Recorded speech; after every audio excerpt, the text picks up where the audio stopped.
Olá, seja muito bem-vindo ao podcast A Tribuna no Enem. Eu sou Jonatas Gomes, repórter multimídia da Rede Tribuna. Aqui você acompanha 10 episódios com entrevistas de professores que vão te ajudar a se preparar para o Enem 2024. Além disso, todas as terças e quintas-feiras, o jornal A Tribuna publica simulados com questões de anos anteriores para você se preparar na reta final. E hoje nós vamos conversar com a professora de Biologia do Madam, Jamile Dillen. Professora, seja muito bem-vinda. Obrigada, Jonatas. O que os alunos podem esperar das questões de Biologia em Ciências da Natureza? Que os alunos podem esperar das questões de biologia. Bom, nos últimos anos o Enem tem mudado muito. A gente ainda não estabelece um padrão, mas é uma prova bem tranquila para quem se preparou, uma prova com muitas questões voltadas para a aplicabilidade do cotidiano, como a gente estava conversando antes. As questões de ecologia têm aparecido com muita frequência na prova de biologia. E a prova de biologia, ela mantém um padrão, que é os textos para interpretação, gráficos. Então, acredito que, igual no último ano, a gente teve uma prova que foi gostosa de fazer.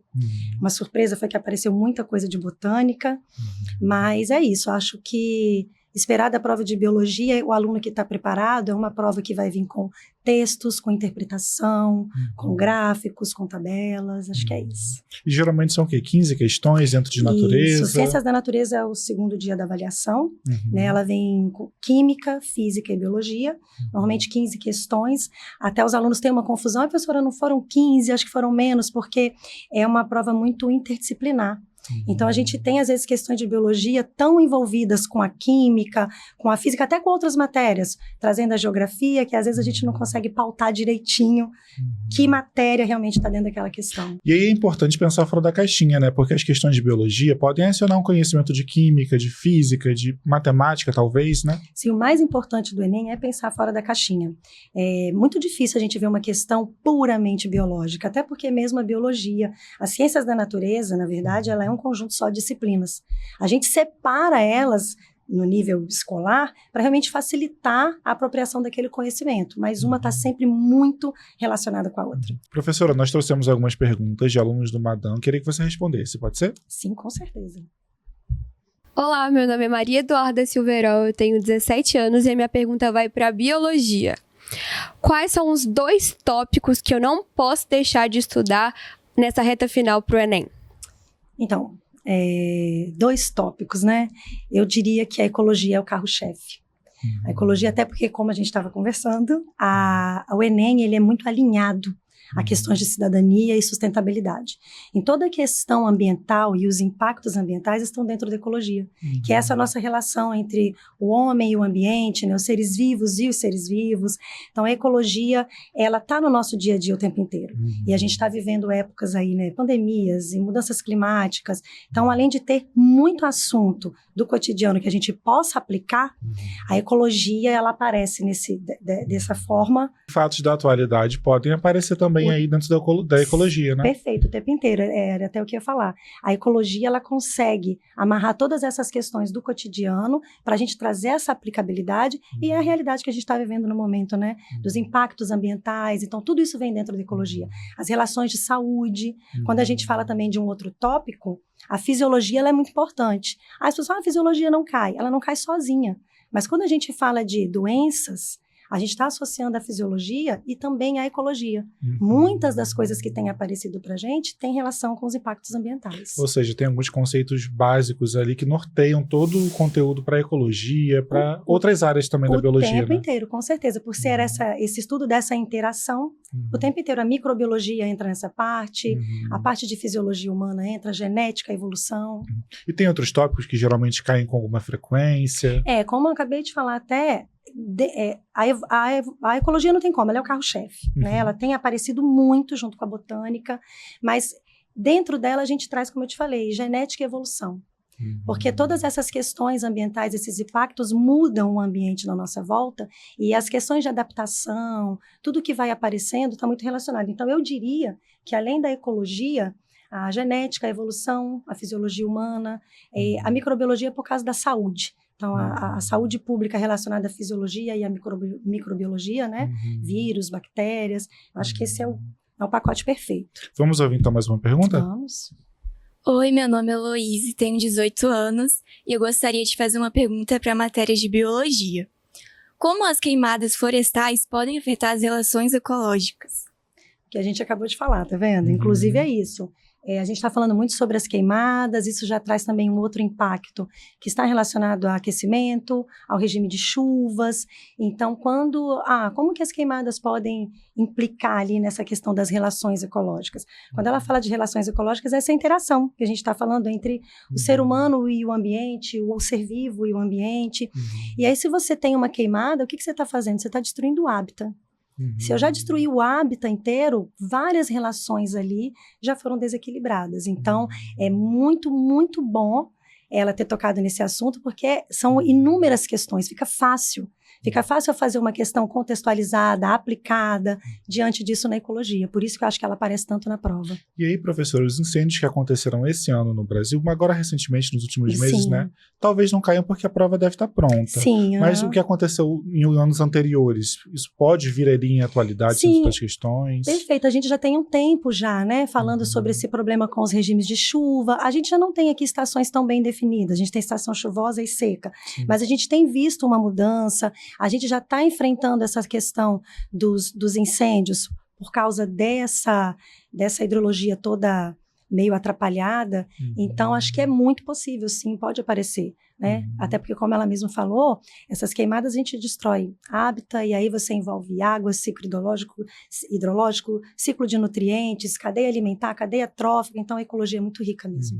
Tem mais uma pergunta, vamos ouvir? Perfeito. Meu nome é Ana Carolina, eu tenho 18 anos e eu vou fazer uma pergunta sobre biologia.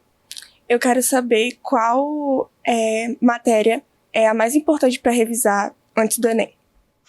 Existe uma mais importante, assim, ecologia, talvez, né? Como a gente falou, não comentou. tem mais importante, né? Eu acho que a gente tem que estar preparado com o conteúdo todo, a gente tem que fazer a nossa parte, é um processo, né? A gente fala muito isso, o aluno vem estudando um ano após ano. Mas sim, a ecologia, ela tem aparecido bastante. Né? Essa questão mesmo do Enem estar bem alinhado com questões de sustentabilidade e cidadania, não tem como a gente não trazer ecologia. Então, se eu pudesse falar essa reta final, para quem está querendo dar uma revisada, eu daria uma olhada em ecologia, um pouquinho de evolução, a parte de citologia e fisiologia humana. E algum assunto seria uma surpresa na prova? É complicado falar de surpresa. Um assunto seria surpresa, os alunos têm muito costume de trazer isso. Professora, mas isso tem tempo que não cai. Então, assim, a gente tem um conteúdo programático do que pode cair na prova, e é por isso que a gente trabalha esse conteúdo o ano inteiro. Eu sou a professora que eu não costumo dizer, isso não cai. Né? Porque a gente não sabe. A prova, ela está feita, as questões vão sendo testadas, mas quem está fazendo a questão viu uma situação que possa aplicar e ela pode trazer qualquer conteúdo. A gente tem visto conteúdos que caem com mais frequência, que tem caído nos últimos anos. Mas acho que a gente falar o que não cairia, né? Porque uma surpresa seria isso, né? O que não cairia. Eu acho que a gente acaba pecando, né, de falar assim. Professor, e assim, por exemplo, um assunto que não costuma cair, caiu em alguma questão de edições anteriores. O que você lembra? Então, até voltando àquilo que a gente estava falando, algo que seria uma surpresa. Legal sua pergunta, por quê? A gente teve nas edições anteriores um assunto que já não caía há muito tempo, que era equilíbrio de rádio e verbo, porque na verdade acho que eu nem vi ele no Enem, não estou lembrando. E ele caiu associado com o sistema BO. E é um conteúdo que é pequeno, é simples, mas ele tem fórmulas, ele é muito aplicado, ele está dentro da genética. E ele caiu. Outra questão também que me chama a atenção, que foi uma surpresa para todo mundo, foi uma questão sobre circulação fetal, comparada com a circulação de anfíbios, de peixes. E a circulação fetal não era nem algo tão trabalhado no ensino médio. E a partir dessa questão do Enem, a gente vê que não existe isso do que não vai cair, né? É uma questão da gente estar preparado e também, mais uma vez, eu falo muito para os meninos, a fisiologia somos nós, né? Então, você conhecer os seus sistemas, conhecer como funciona a nossa própria circulação, eu acho que é algo que a gente realmente deveria saber. Então, não diria que é difícil ou é uma surpresa. A gente realmente não tem como medir. São 15 questões, normalmente, de biologia. Não dá para cobrar tudo. Mas a gente também não pode deixar nada de fora de achando que não vai cair. Com certeza. E é importante acertar as mais fáceis, né? Tem como classificar o que é mais fácil, o que é mais difícil? Até fiz uma carinha, você viu, né? são mitos, existem muitos mitos em relação à prova do Enem. Até eu acho muito difícil tentar entender, professor, eu acertei tantas questões, quanto que eu vou tirar? O aluno só consegue saber quanto ele vai tirar na prova depois que realmente sai o resultado. Porque a gente, o TRI, né, que tem a teoria de resposta ao item, e aí muito aluno fala isso.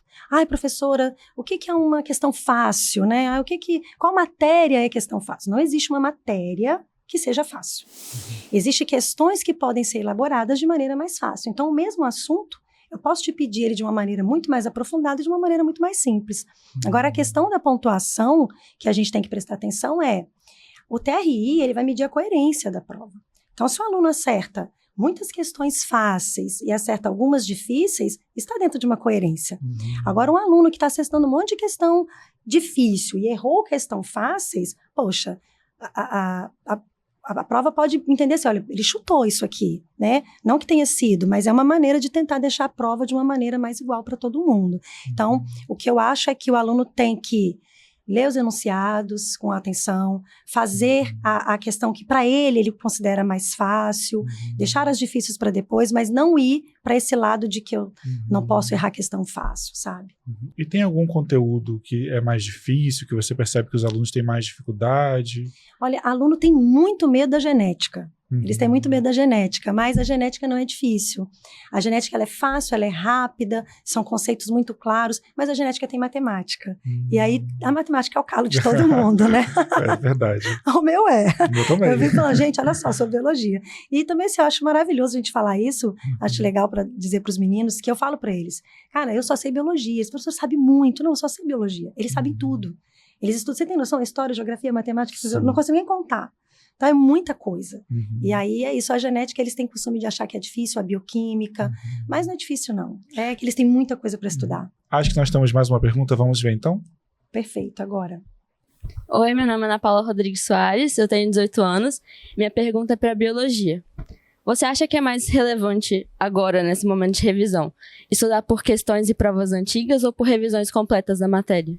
Então, revisões completas da matéria nem dá tempo, né? Não dá, acho que quem se preparou o ano inteiro, tá? Para quem se preparou o ano inteiro, eu até falo, se tem algum conteúdo que você não viu, não pega. Não pega agora, não é tempo de você aprender alguma coisa agora. É hora de você treinar o que você aprendeu. Então, pegar provas antigas e prestar atenção como que o enunciado é importante para responder a questão, como que o comando da questão pode estar perguntando algo muito simples ou muito mais complicado. Então, na verdade, o aluno se preocupa muito com o conteúdo. Eu falo que o conteúdo é pretexto. A prova em si é prática, né? É uma prova de resistência. Sim. E é prática de você entender o que a questão quer de você. Então, eu faria provas antigas nesse momento. Provas de outros vestibulares, vale a pena fazer? Por exemplo, o ERG, Cefet, não sei. Então, para quem tem foco no Enem, eu faria só provas do Enem. Nessa reta final. Ao longo do ano, é legal se você pegasse uma questão ou outra, por exemplo, da UERJ, porque são provas muito conteudistas, diferente do Enem. Mas por ser muito conteudistas, elas conseguem te guiar naquilo que você ainda não sabe. Então, poxa, olha, não entendi esse conceito. Então, te leva para um lugar de incômodo, de, poxa, eu tenho que aprender isso aqui. Mas nessa reta final, eu faria só Enem. Professora, muito obrigado pela participação. Delícia, foi rapidinho, que bom. Obrigada. E esse foi o podcast A Tribuna no Enem. Você acompanha essa entrevista no jornal A Tribuna, no portal Tribuna Online, no nosso canal no YouTube e nos principais tocadores de podcast.